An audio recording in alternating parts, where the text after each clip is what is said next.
You can get better at talking to camera, and I'm going to show you how. It's a tricky one to answer because there are so many different ways of doing it and people prefer all sorts of different styles. There was a period of my life where I was feeling very stagnant. I wasn't meeting new people. If you've been watching me for a while, you know that music is a big part of this channel. But I've managed to boil it down to two key questions. One, how are they connecting to their audience? And two, how are they communicating their message?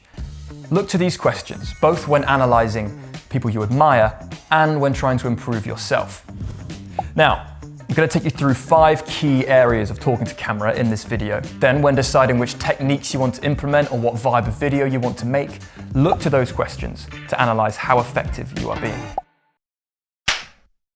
This is one we hear all the time. Just make eye contact with the camera. However, doing this in reality can feel really uncomfortable. Even just a little bit of eye contact with the lens can feel like you're staring intensely. So how do we get around this? After all, the eyes are such a powerful point of connection in our day-to-day social lives.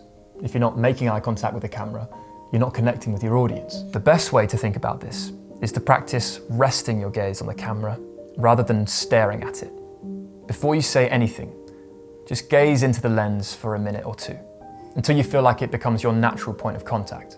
As you become more comfortable, this will show your online audience you're passionate, interested, and confident about your given topic. When you're new to talking to the camera, it's easy to come across as robotic and unsure. Now, to override this, you need to give life to the language you're using. And I've got an exercise to help you express yourself through your voice. Take a sentence. Say, "The bus was running so slow." What's the most important thing we're trying to say here?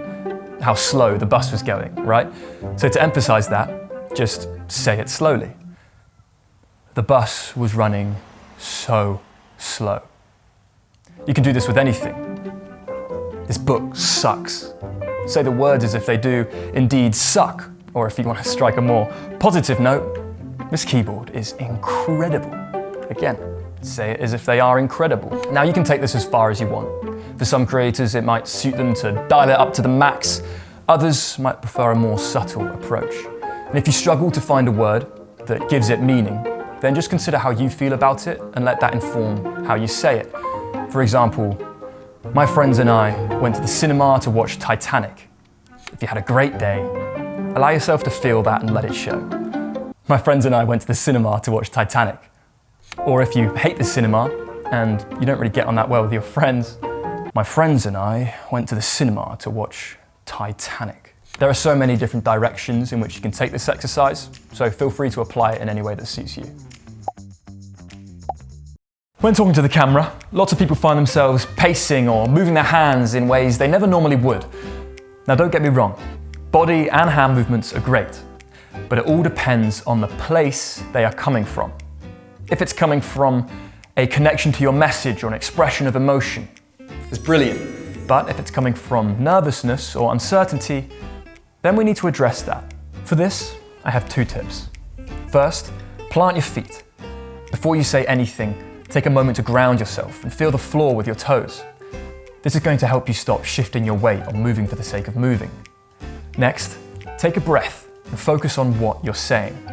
Let your hand and body movements be intuitive and naturally arise from a place of presence and connection with your topic. Don't disregard the shot and audio setup you're using. If you have a clear, well-lit shot, it's going to do so much of the hard work for you. The audience will be able to see your face in better detail, and your voice will sound better. It doesn't have to be anything crazy with loads of fancy equipment. Just get yourself acquainted with the basics. There are loads of great videos out there on setting up a simple shot, and I've linked a couple of them in the description. The only things I'd add is when setting up your shot, no matter what it is, keep those goals from earlier in mind. Is it building a connection or aiding your communication? And finally, be aware of where the framing is. Often people are doing some amazing hand movements, but it all gets lost. So bring them up to where they can be seen. If you're not crystal clear in your mind about what you're talking about and why you want to make a video on it, you're going to end up speaking with less passion. You're probably going to find yourself umming and ahhing and going off on too many tangents without hammering your key points home. I'm not saying you have to script the entire video. Just make sure you're informed and know why you want to make a video on it. If you want to see just how much progress you can make, check out this 30-day Talking to Camera challenge we filmed with our friend. They had some pretty astonishing results.